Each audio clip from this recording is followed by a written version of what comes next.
నాకైతే పర్సనల్గా నాకు అనిపిస్తుంది ఏంటంటే ఈ 15 నెలలు పరిపాలన కూటమి ప్రభుత్వం ఒక ఎత్తు అయితే పెట్టుబడుల విషయంలో కానీ ఆంధ్రప్రదేశ్ వైపు పెట్టుబడి దిగ్గజాలు చూసే దృష్టికోణంలో కానీ మార్పు వచ్చిందని నాకు అనిపిస్తుంది. మీకు ఎలా ఉంది అక్కడ? అక్కడ ఏం మాట్లాడుకుంటున్నారు? ఇప్పుడు లోకేష్ గారు పర్యటన సందర్భంగా నెక్స్ట్ మంత్ జరిగే సిఐ సమ్మిట్లో ఏ రకంగా పెట్టుబడుల మీద అంచనా ఉంది? దాంతో ప్రారంభిద్దాం. రిషి గారు, మీకు అలాగే ప్యానెల్ ఉన్నటువంటి మిత్రులకి, ఏబిఎన్ వీక్షకులందరికి కూడా శుభోదయం ఉంది. సార్, నిన్న దీపావళి పండుగ జరిగింది. అవునండి. అన్ని వర్గాల వాళ్ళు, అన్ని రంగాల ప్రజలు అందరూ చాలా సాటిస్ఫాక్షన్ గా దీపావళి పండుగ చేసుకున్నారు. ఓ పక్కన చూస్తే కంపెనీలకి 1500 కోట్ల రాయితీలు. ఇక ఉద్యోగులకు సంబంధించి సూర్యనారాయణ గారే చెప్తారు. చివరికి సచివాలయంలో పనిచేసేటువంటి ఉద్యోగులు ఎవరైతే ఉన్నారో వాళ్ళని పట్టించుకోవాలా జగన్మోహన్ రెడ్డి. వాళ్ళ ప్రమోషన్ ఛానల్ లేకుండా చేశారు. వాళ్ళకి సీనియారిటీ కానీ సర్వీస్ ఇది కానీ అది స్టేటా డిస్టికా అని కూడా చెప్పాల. వాటి అన్నిటినీ క్రమబద్ధీకరించడానికి 10 మంది ఎమ్మెల్యేలతో కమిటీ చేసి వాళ్ళు ప్రమోషన్ ఛానల్ ఇస్తా ఉన్నారు. చాలా సంతోషంగా ఉన్నారు. నేను సచివాలయాలకు వెళ్ళినప్పుడు వాళ్ళు చెప్తా ఉన్నారు ఎంప్లాయీస్. ఇక జగన్మోహన్ రెడ్డి హయాంలో డిఏ అంటే మర్చిపోయారు, పిఆర్సి అంటే మర్చిపోయారు. మరి వాళ్ళ ఆ రోజున మాట్లాడింది ఎవరు సార్ ఎంప్లాయీస్ తో? సజ్జల రామకృష్ణారెడ్డి గారు ఒక మంత్రి కూర్చొని మాట్లాడతారు, మేము ఇవ్వలేము ఇది ఇవ్వలేము అని చెప్పి. మంత్రి కాదు, సకల శాఖ మంత్రి. మరి నిన్న చూసారా, మంత్రి పదవి లేదుగా. ఒక క్యాబినెట్ సబ్ కమిటీ మాట్లాడింది, ఆ తర్వాత ముఖ్యమంత్రి వాళ్ళతో కూర్చున్నాడు. ఎంత సంతోషించారండి వాళ్ళు. ఆర్టీసీ ఎంప్లాయీస్ కి అసలు ప్రమోషనే లేకుండా చేశాడు 5 సంవత్సరాలు. 4 గ్రేడ్స్ ఉన్న వాళ్ళకి ప్రమోషన్లు ఇస్తూ జీవో కూడా ఇచ్చింది ప్రభుత్వం. ఇవన్నీ కూడా దీపావళికి ముందే. ఇక అంతకుముందు అమలు జరిపినటువంటి సంక్షేమ పథకాలు కానీ, మహిళలకి ఉచిత బస్సు కానీ, రైతులకు సంబంధించినటువంటి 7,000 రూపాయలు ఇవ్వటం కానీ, అనేక కార్యక్రమాలు చేసుకుంటూ వచ్చినప్పుడు నిజంగా నిన్న దీపావళి పండుగ జరిగింది రాష్ట్రంలో. చాలా సంతోషంగా ఉన్నారు. ఇక మీరు ఇందాక చెప్పారు, గూగుల్ రావటం అనేది ఆంధ్రప్రదేశ్ చరిత్రను మార్చేస్తుందని. ఆంధ్రప్రదేశ్ కి ఒక ఐడెంటిటీ ప్రపంచంలోనే. ఆ రోజున ఎన్టీ రామారావు గారు తెలుగుదేశం పార్టీ పెట్టి తెలుగు జాతి వైభవాన్ని ప్రపంచానికి చాటి చెప్పాడు.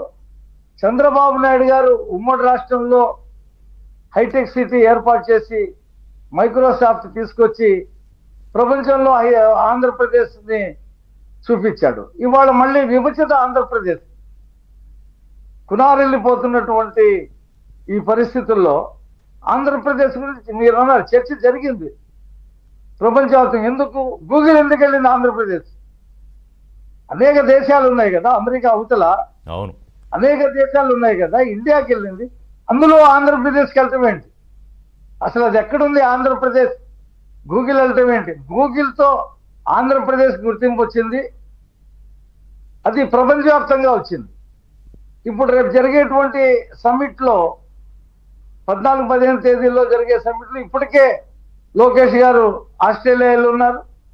ఆయన అక్కడ పెట్టుబడులు ఆకర్షిస్తూ ఉన్నారు, కంపెనీలు ఆకర్షిస్తూ ఉన్నారు. చంద్రబాబు నాయుడు గారు 2వ తారీఖు లండన్ వెళ్తా ఉన్నారు. అక్కడ కంపెనీల వాళ్ళతో, పారిశ్రామికవేత్తలతో, దిగ్గజాలతో మాట్లాడి ఇన్వైట్ చేయటం. అంతేకాదు ఈసారి ఈ సమ్మిట్లో ప్రధానమంత్రిని కూడా పిలిచారు. ప్రైమ్ మినిస్టర్ వచ్చి, ఇండియా ప్రైమ్ మినిస్టర్ వైజాగ్ సమ్మిట్లో కూర్చుంటే ఎంత చర్చ జరుగుద్ది, ఎంత భరోసా వస్తుంది కంపెనీలకి. మీరు చూడండి రిషి గారు, ఇవాళ మనం 16 నెలల పాలన గురించి మాట్లాడుకుంటున్నాం. నిజంగా ఇంకొక 2 సంవత్సరాలు గనక కంప్లీట్ అయితే ఒక పక్కన రాజధాని నిర్మాణం పూర్తిగా వస్తుంది, ఫస్ట్ ఫేజ్. పోలవరం జాతికి అంకితం అవుతుంది.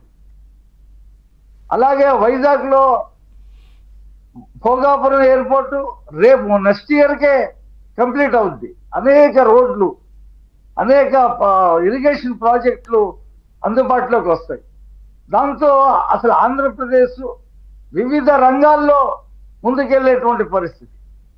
ఇవాళ 7,000 కోట్ల రూపాయలు బకాయిలు పెట్టేసి ఎన్జిఓస్కి వాళ్ళకి సరైనటువంటి గౌరవం ఇవ్వకుండా వాళ్ళ మీద కేసులు పెట్టి వాళ్ళ నిరసన కూడా తెలియజేయడానికి అవకాశం ఇవ్వకుండా ఒక నియంత పాలన చేసినటువంటి వ్యక్తి ఇవాళ ఎన్జిఓస్ గురించి మాట్లాడుతూ ఉన్నాడు.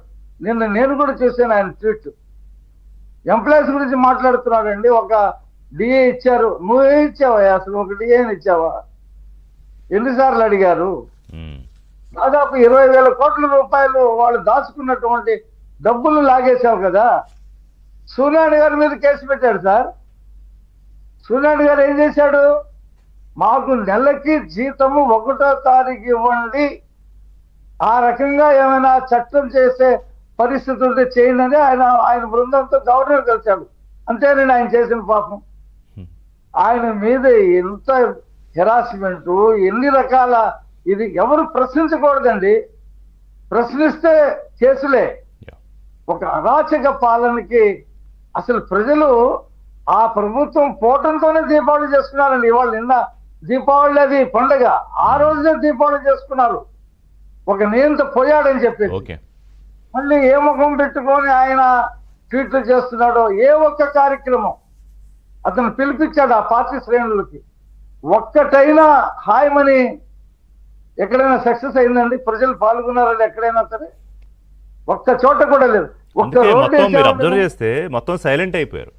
ఎవరేం మాట్లాడలేదు. అక్కడక్కడ ఒకళ్ళిద్దరు పేరు నాని లేకపోతే ఇంకా అలా 2-3 ఏదో మాట్లాడుతున్నారు తప్ప ఏదో సందర్భం తీసుకుని ఆ కమ్యూనిటీ బేస్డ్ గా ఏది జరిగినా సరే ఆ పవన్ కళ్యాణ్ చంద్రబాబు కలిశారు, ఈ కాపులు కలిశారు కాబట్టి కాపులతోనే మాట్లాడించి కాపులు దూరం చేయాలనేటువంటి స్ట్రాటజీలో అక్కడ అమర్నాథ్ని కానీ, ఇక్కడ పేరునాని కానీ, అంబటి రాంబాబుని కానీ, ఇంకోళ్ళు కానీ వాళ్ళతోనే మాట్లాడిస్తారు. అయిపోయింది. ఎప్పుడో ఎన్నికల ముందు విశ్వ ప్రయత్నం చేశారు, కూటమి కలిసేటప్పుడు విశ్వ ప్రయత్నం చేశారు.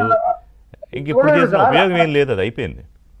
ఆ కందుకూరులో ఇద్దరి మధ్య గొడవ జరిగింది, అక్కడ మర్డర్ జరిగింది. ఎవరైతే మర్డర్ చేశాడో, కారుతో గుద్దిని చంపాడో అతన్ని అరెస్ట్ చేశారు, వాళ్ళ తండ్రిని అరెస్ట్ చేశారు, వాళ్ళ మీద అటెంప్ట్ మర్డర్ కేసు పెట్టారు, వాళ్ళు లోపల ఉన్నారు. దానికి కులం యాంగిల్ తీసుకొచ్చారు. దానికి కులం యాంగిల్ తీసుకుని పవన్ కళ్యాణ్ ఏం మాట్లాడలేదంట.